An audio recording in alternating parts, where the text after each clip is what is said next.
Okay, something has been on my mind and I really just want to talk about it. I want to give you some advice when you're teaching a lesson. Teaching a lesson for a church group is different than giving a talk. You have some scriptures, some conference quotes, and personal experiences that tie all together so that you can add your personal witness. You have prepared what you're going to tell them. And oftentimes you learn a lot as you're studying and as you go, and then you get to feel the spirit witness of your words as you talk to the congregation. Teaching a class is different, in my opinion. You're not lecturing to them, it's more interactive.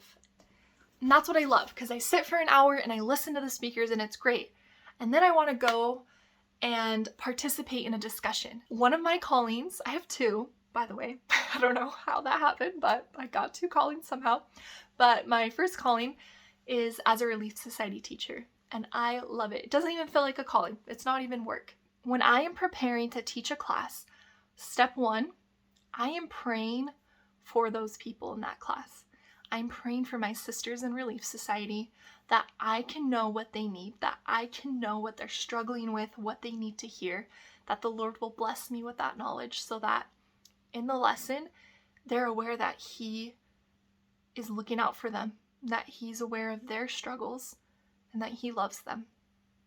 And I have such a strong testimony every time I teach. When I pray for those people, so much information floods my mind, and I'm able to narrow down exactly what they need to hear. So step one, pray for those people in your class. Even if the class switches up every week, you pray for those who are going to attend. You pray to know what they need to hear. And then you study. For me, I'm given a talk from Conference for Relief Society, and so I prayerfully read over that talk, and I highlight things that stand out to me with the faith that God is helping me to pick out certain things that my class members need to hear. And I'll think of a personal experience or a question, most often a question. You don't ask a question that is too specific that it doesn't leave room for them to share their insights, things that they were inspired by the Spirit. You want to ask questions that are broad enough for them to bring in their promptings that they received from what you read. So I pick out a few parts of the passages. It's good to get into the scriptures. So yeah, read some passages of scripture. Read the passages of the conference talk. And then pause them and ask them, what does this teach you about faith? Or what did you learn about hope? How can you apply this in your life? If you know someone who's struggling, what would you say to them based on what you read? And you let them discuss. I learn the most from others. When I'm teaching, I learn the most from my class, and I love that. I love when they share things I didn't even think of. And on the flip side, when I'm a participant in the class, I love when I get to share. Honestly, I remember most when I get to share something and then other people jump off of that and we explore that thought. I remember that so much more, and I get to bond with others in the class. One great tip that is underutilized, in my opinion, is the think, pair, share. Ask a question. Don't be afraid of silence. Give them some time to think. Say, I have a question. Here it is. Now I want you to think about it. So there's silence, but it's not uncomfortable silence because they're thinking.